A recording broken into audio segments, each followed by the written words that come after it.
రెడ్డి గారి బాబాయ్ వివేకానంద రెడ్డి గారి హత్య కేసులో కొన్ని అనుమానాలని ఆ రోజు వాళ్ళు చెప్పింది అని బట్టి కొన్ని అనుమానాలు క్రియేట్ అయ్యాయి. అయితే ఆ రోజు ఫస్ట్ అక్కడ గుండెపోటని వాళ్ళే చెప్పారు.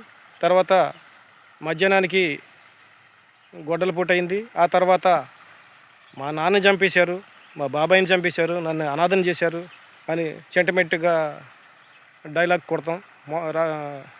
జగన్మోహన్ రెడ్డి గారు ఆ విషయంలో రాజకీయంగా చాలా వాడుకున్నారు వాస్తవానికి.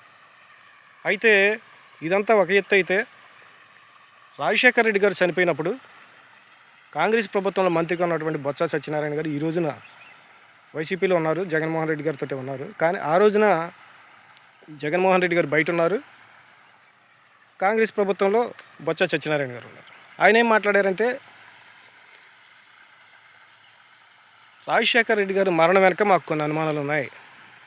ఎందుకనంటే ఈయన ముఖ్యమంత్రి కావాలని చెప్పి కొన్ని సంతకాలు చేయించడంతో ఒకవేళ ఏదైనా జరిగిందేమో అనే టైపులో ఈయన మాట్లాడటంతో ఆ అనుమానాలు నివృత్తి చేసుకోవాల్సినటువంటి అవసరం ఉంది అని రాజకీయంగా ఆ రోజున మాట్లాడిన మాటలు ఈరోజు అచ్చెన్నాయుడు గారు ప్రస్తావించారు. ప్రస్తావించేపాటికి బొత్స సత్యనారాయణ గారు ఎక్కడ లేని ఎమోషనల్ అయిపోయారు. ఎందుకనంటే ఈ రోజున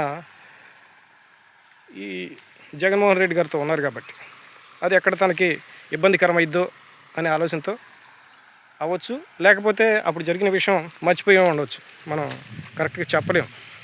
కానీ ఆ రోజున మాట్లాడినటువంటి ఏ మాట అయినా రికార్డులు ఉంటాయి కదా, అవి చూపిస్తాయి కదా.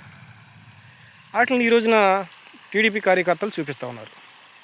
వాస్తవం ఇది, మేం కాదు మాట్లాడింది. మాకు ఆ రోజున మాకైతే డౌట్ రాలేదు. కానీ ఆ రోజున ఆయన మాట్లాడిన మాటలు, ఆ తర్వాత వివేకానంద రెడ్డి గారి మరణం వెనక జరిగినటువంటి కొన్ని అంశాలు మాకు కొన్ని అనుమానాలు కలుగుతున్నాయి అనేది వీళ్ళు ఆ విషయంలో మాట్లాడారు అచ్చెన్నాయుడు గారు.